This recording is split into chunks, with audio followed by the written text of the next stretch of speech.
What's up, everyone? This video is long overdue. This is an update for my back issues. The biggest thing that's happened lately is that the new osteopath that I'm going to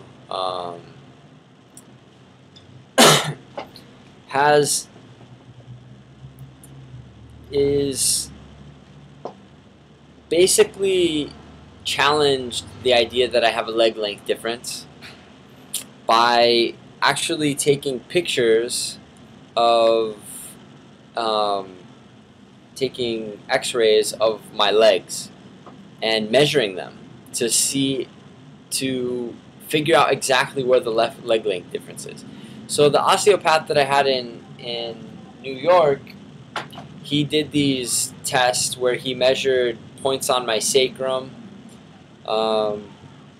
and in reference to points on, I think, the iliac on each side.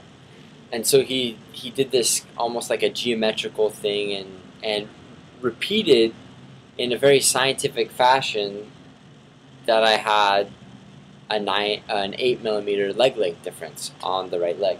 Okay, so my new osteopath, the last time that I met with her, she was like, I'd be curious what would happen if you took out the leg length difference. And so for me,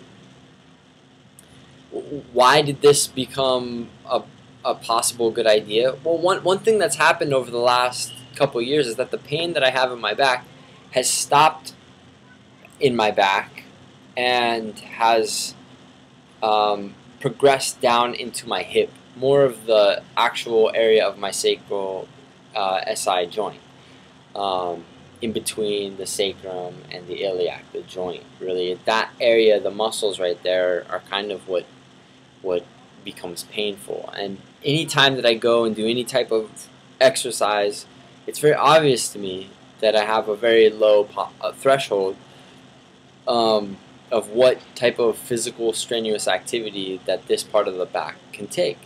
And for me, it's something that I repeat over and over again. And the more I go, every time I go and exercise this part of my back, it almost always gets injured, and it takes a few days and then it goes away. So anyways, so she measured my,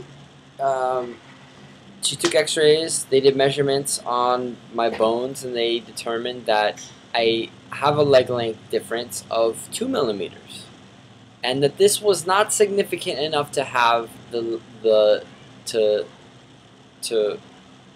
cause that I should need to wear the heel lift.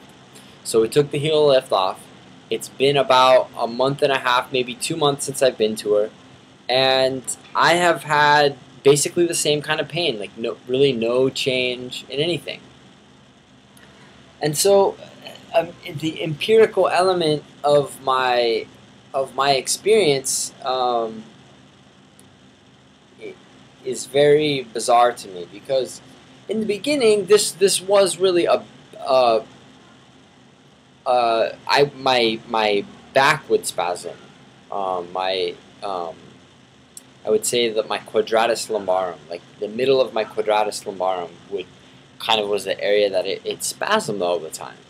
And then this opened up the space for me to think through that, and I'm sure on other videos I explain what happened. But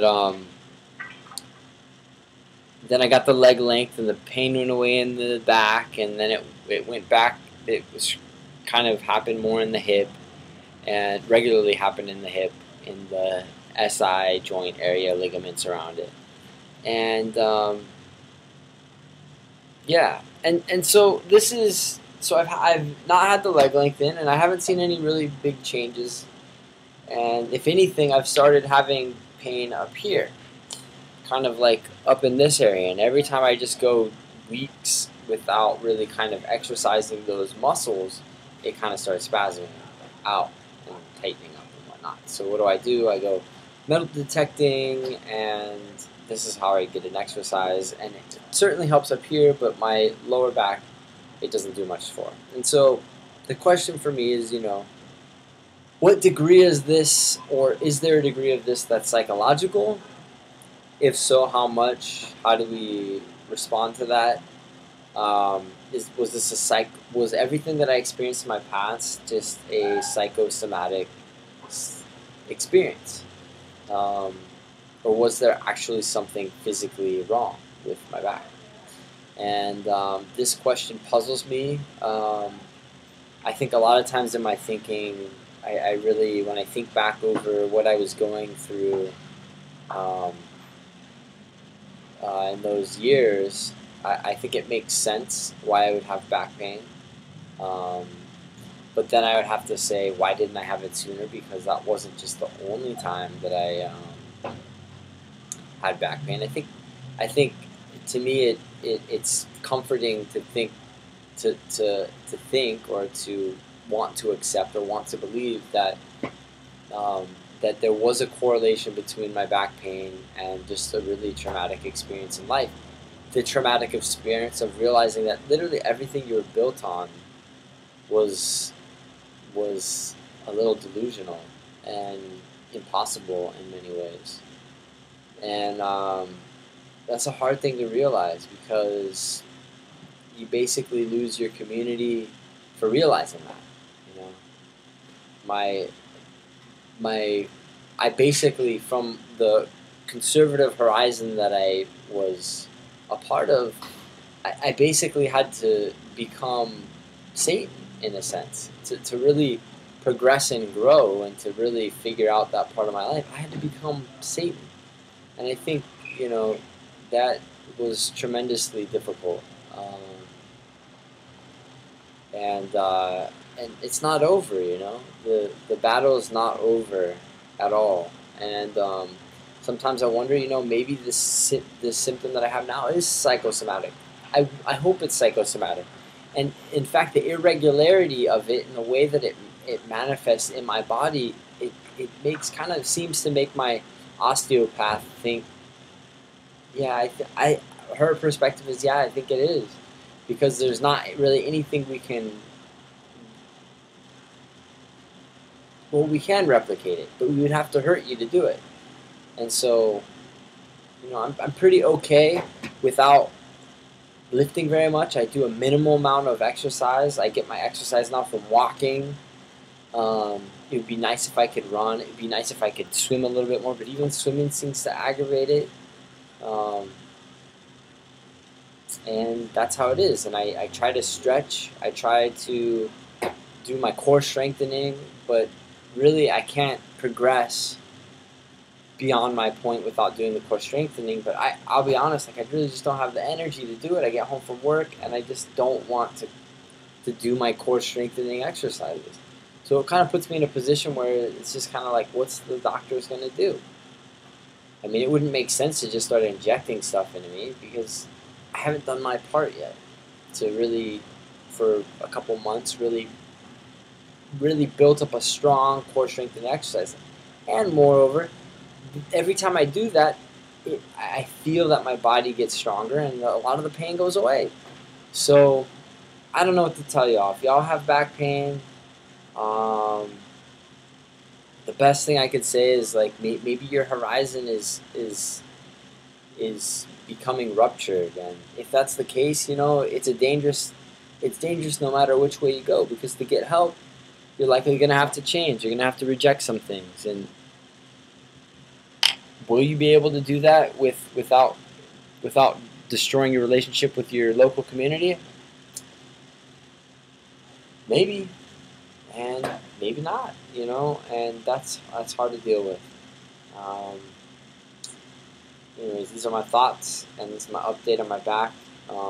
Overall, I'm doing a lot better, and that's good for me. And yeah. So, last thing. I guess I gotta say this last thing. Dude asked me a question. He said, shoots, personal message. At the end, he says, just wondering. I was wondering, are you able to self-correct your alignment of your SI joint while sitting with the onset of pain? I can often flex the glutes on my left side following the popping sound. It feels as if my right, if I'm pulling the SI joint into alignment, instantly feel 90% better until it moves out of place again. Just wondering if your experience is anything like this and if you are getting any closer to a resolution. So I think I've answered most of that from my video. I think, there was a time when I thought like you and just doing all these things would make it work, and I think when I did those type of things, it seemed like it would affect it, but it was never consistent. It never really fixed the problem. It like you, it would. I might feel better for a few minutes, or I'd go to an osteopath and they'd put it in alignment, and I'd feel good for the next part of the day, and then bow, and I would feel bad. But when I reflect on everything from the horizon I have now, I really just believe that it has a lot to do with the mind.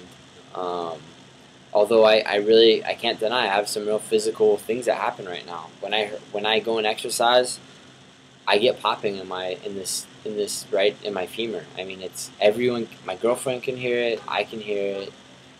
The doctors can hear it, and so there seems to be something there, but I want it to be a part of my mind, I guess you could say.